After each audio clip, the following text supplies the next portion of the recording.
Peredaran miras ilegal bukan menjadi suatu yang baru di daerah istimewa Yogyakarta. Sampai saat ini masih menjadi perhatian serius oleh pemerintah daerah istimewa Yogyakarta dan pihak berwajib. John, salah seorang pengedar miras ilegal dengan jenis arak di Yogyakarta, produknya menjadi alternatif pilihan bagi penikmat minuman beralkohol, khususnya para remaja.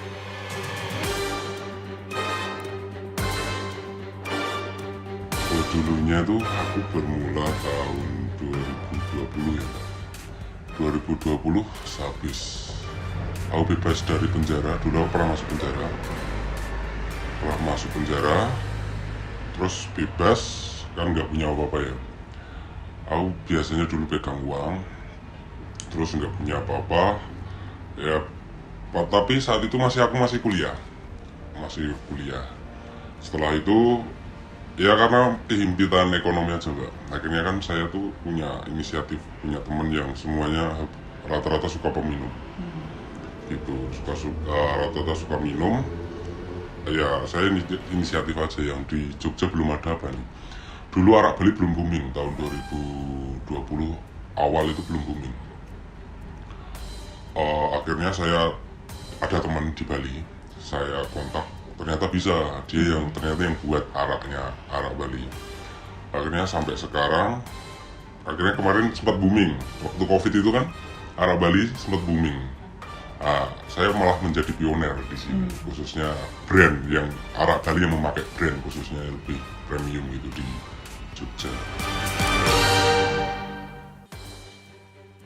Miras yang dijual John berbahan dasar arak Bali murni tanpa campuran bahan lain, sehingga menciptakan minuman beralkohol yang khas dan otentik. Hal ini menjadi daya tarik tersendiri bagi penikmat minuman beralkohol. Selain itu, harga minuman keras ini tergolong murah dan mudah didapatkan.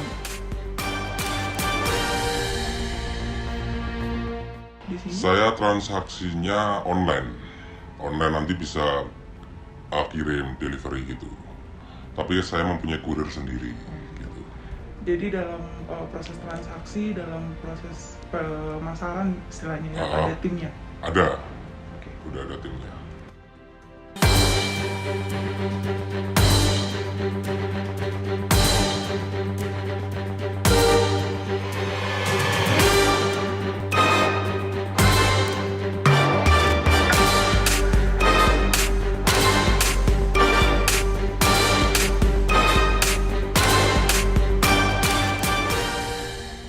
Rata-rata mahasiswa mbak.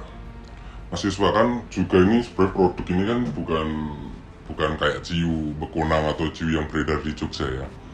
Rata-rata saya tuh nyetornya ke kafe-kafe sekarang.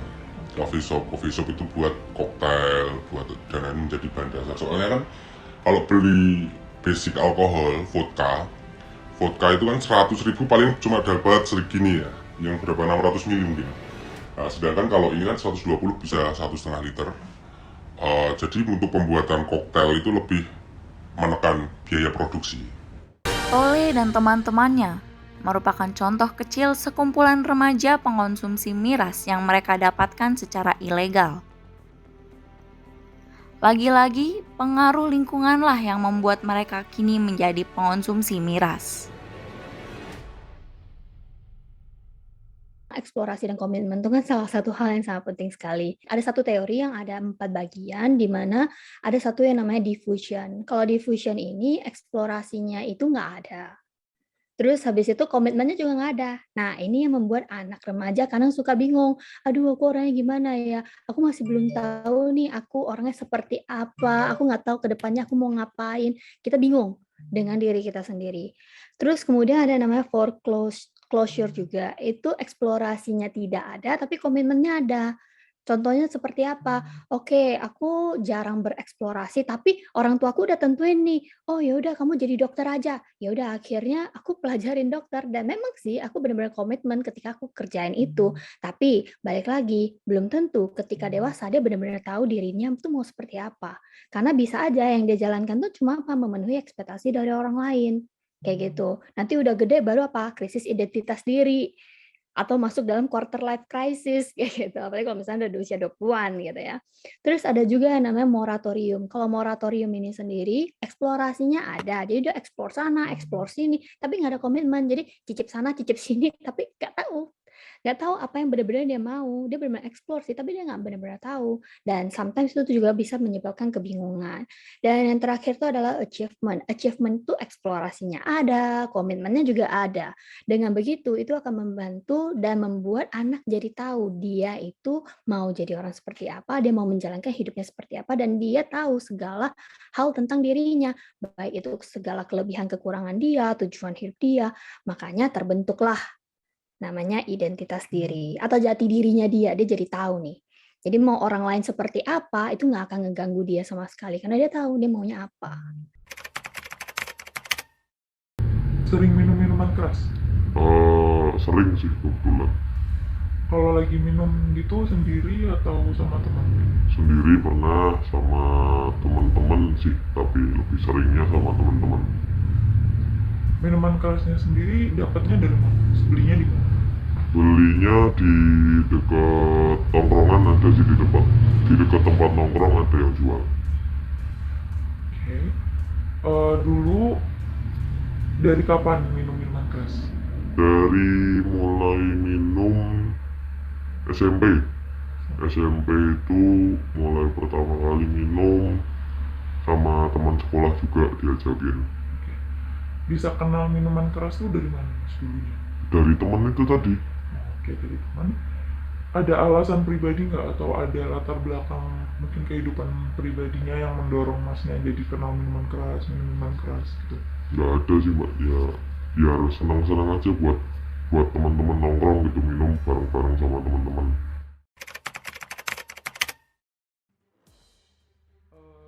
Masnya tahu nggak dampak dari minum minuman keras itu apa? Ya kesehatan mungkin, terus ya jadi mungkin nggak bisa ngontrol diri. Masnya kan masih di sekolah ya, masih belajar di sekolah. Kalau proses belajar di sekolah ada terganggu gitu nggak mas? Kalau misalnya habis minum? Paling kalau malamnya minum ya paginya kalau sekolah paling nggak berangkat bolos. Selama sekolah pernah terlibat tawuran gitu nggak? Pernah. Kalau pas lagi tawuran tuh di bawah pengaruh alkohol kah atau enggak? Kalau tawuran di sekolah sih enggak ya, enggak di bawah pengaruh alkohol karena nggak mungkin kan minum di sekolah mbak. Ya. Tapi kalau mungkin malam gitu habis nongkrong gitu terus tawuran gitu habis minum pernah. Berarti pernah terlibat kejahatan jalanan malam? Ya bisa dibilang pernah. Salah satu pengaruh alkohol bagi remaja adalah kehilangan kendali atas emosi yang sering menyebabkan kerusuhan, bahkan kejahatan jalanan yang berujung merugikan banyak pihak. Masnya tahu nggak resiko dari masnya melakukan kejahatan jalanan, dari tawuran gitu? Apalagi nanti kalau misalnya ketahuan di bawah pengaruh alkohol padahal masih di bawah umur tuh, tahu nggak resikonya? Ya tahu, resikonya ya dikeluarin dari sekolah, terus ya ditangkap sama polisi, hukum ya mbak ya, paling kena hukum, sama ya paling nyawa, yang paling penting nyawa sih mbak. Masnya punya cita-cita? Punya pasti. Dengan situasi dan keadaan masnya sekarang sering tawuran mungkin, terus terlibat kejahatan juga, sering dibawa pengaruh alkohol gitu, rencana kehidupan kedepannya dalam mencapai cita-cita masnya mau gimana? Ya jalanin aja mbak, jalanin aja dulu sih, karena juga baru kelas 3 SMA ya, sekarang ya yang penting pengen lulus dulu sih, lulus ya, yang sekarang kayak gini ya udah dijalanin dulu aja. Pada tahun 2021, Sejumlah media online memberitakan mengenai kasus kelitih oleh remaja daerah istimewa Yogyakarta sebanyak 58 kasus sepanjang tahun. Sampai saat ini, terlihat tindak kejahatan kelitih kembali kerap terjadi. Hingga DPRD Daerah Istimewa Yogyakarta mengemukakan agar faktor pendukung tindak kejahatan kelitih yang salah satunya adalah miras harus diberantas. Nah, anak-anak sekarang itu pinter, ya pinter. Iya, Oh, benar. kalau dia melakukan kejahatan, saya anak pasti akan diversi, dipulangkan dan sebagainya. Oh, gitu. Itulah anak-anak kadang-kadang sekarang itu, kecuali kaitannya dengan masalah kejahatan seksual. Oh iya. Walaupun pelakunya anak itu tidak boleh dideversi. Dideversi ini juga ada syaratnya. Oh iya. Diversi diselesaikan, satu, tidak pengulangan. Oh iya. Bukan pengulangan ya. Iya, Pak. Kalau dia pernah terlibat tindak pidana tidak boleh. Yang kedua, ancaman di bawah 7 tahun. Kemudian umur anak tersebut di bawah 18 tahun. Iya. Nah, itu syaratnya boleh dideversi, syaratnya itu. Kita mencari solusinya bagaimana supaya kasus ini tidak berkembang. Apakah hanya untuk menimbulkan efek jerah bagi pelaku. Di sini fungsi kepolisian bersama dengan stakeholder lainnya Iya. untuk melaksanakan kerjasama bagaimana yang diharapkan. Dulu pernah dicetuskan, polisi dicetuskan karena anak yang melakukan kejahatan di bawah umur ini setelah anak di bawah ini proses maka akan diberesi. Ini tentunya tidak ada efek jerahnya ya. Iya, Pak. Kemudian pemerintah daerah kemarin anak ini setelah melakukan kejahatan supaya dibina dulu. Oh, oke. Kemarin gubernur itu mengusulkan supaya dibina di polisi. Oh, oke. Nah, di SPN, cuma sampai sekarang ini realisasinya belum ada. Kalau minumnya hanya just for fun, untuk occasion doang, menurut aku sih tidak masalah. Asal ada pantauan atau bimbingan dari orang-orang sekitarnya atau orang dewasa di sekitarnya. Tapi kalau misalkan ternyata dia minum alkohol hanya untuk apa? Mungkin dia stres, terus akhirnya dilampiaskan ke alkohol. Itu yang nggak baik sebenarnya. Itu yang bisa menyebabkan candu. Karena gimana pun efek dari alkohol apa? Ketika kita minum terlalu banyak, otomatis kita mabuk, kita ngerasa nge-fly, dan akhirnya apa? Kita nggak gitu mikirin masalah-masalah dalam hidup kita. Itu hanya akan bikin kita tuh lari dari masalah. Dan tentunya makin banyak minum, ya otomatis itu akan mempengaruhi baik segi fisik maupun segi mental. Segi psikologis juga akan terpengaruh. Misalnya apa? Jadi lebih temperamental, kayak gitu loh. Jadi susah fokus. Kalau lagi nggak ada occasion apa-apa, rasanya pengen minum terus. Atau, oh aku hanya bisa minum alkohol nih, baru bisa tidur. Ya susah, itu namanya udah candu, kayak gitu loh. Jadi kalau misalnya ditanya, oh gimana identitas diri untuk anak-anak yang minum alkohol, itu tergantung lagi, kita mesti gali lebih dalam lagi, background-nya itu seperti apa, dan apakah dia ada legal age atau enggak. Tapi kalau misalnya dia belum legal age, ya jangan, kayak gitu, jangan sampai. Pernah kita harus tahu dulu motif orang itu minum apa. Kalau misalnya hanya social pressure, teman-teman pada minum masa aku enggak gitu kan. Nah, itu tuh berarti harus diubah tuh adalah mindset-nya. Bahwa it's okay kalau misalnya teman-teman minum dan kamu tidak minum. Kamu harus paham dulu konsekuensi dari kamu minum ini jangka panjang tuh seperti apa. Apalagi dengan posisi kamu di bawah umur. Kedua, bimbingan dari orang tua. Atau misalkan orang tua asuh, atau misalnya orang-orang yang memang bertanggung jawab atas hidupnya si anak yang di bawah umur ini, itu berperan sangat penting loh. Sehingga apa, orang tua kan gimana pun lebih paham anaknya itu seperti apa. Jadi mereka lebih bisa apa, memberikan mungkin sejenis pendekatan yang lebih cocok untuk anaknya. Pahami ini karena konformitas dari si teman-temannya, atau memang nih anak lagi ada masalah terus larinya ke sana. Karena nanti treatment-nya tentu akan berbeda. Karena kalau misalkan kita membiarkan anak-anak menjalankan apa yang dia mau tanpa ada bimbingan, sometimes di usia segitu tuh kan usia-usia yang masih berfokus pada sosialisasi ya. Jadi kita butuh pengakuan, namanya kita anak remaja kan, kita juga nggak mau lah kalau misalkan teman-teman ngehindari kita gara-gara, oh aku nggak asik nih karena aku nggak minum, jadi teman-teman menjauh. Sometimes kan itu yang bikin anak-anak tuh jadinya apa, ikutan minum, walaupun mungkin bisa aja dia sebenarnya nggak mau gitu loh.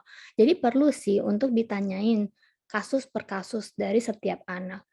Jadi kalau misalkan masih kategori yang kamu masih bisa toleransi ya sudah. Tapi kalau misalkan kategorinya itu udah bisa mencelakakan dirinya, misalkan tawuran, nah itu sebenarnya kan mencelakakan kapanpun bisa hilang dari dunia ini gitu kan. Itu kan sudah sangat berbahaya sekali. Kita sebagai orang tua, kita berhak untuk mencabut dia dari lingkungan tersebut, kayak gitu. Tapi berikan pemahaman kenapa. Jadi perlulah bantuan orang dewasa juga, rehabilitasi udah benar, itu memang harus direhabilitasi. Dan ketiga adalah meningkatkan insight dari si anak sendiri. Jadi gimana pun orang mau berubah, kalau dia mau berubah. Kalau misalnya dari kiri dan kanan udah memberikan informasi dan tetap dia kekeh dengan pemikirannya, itu akan sulit. Maka dari itu perlu untuk kita sebagai orang dewasa benar-benar approach mereka dengan cara atau ciri khas dari mereka sendiri. Gitu. Satu pesan aku.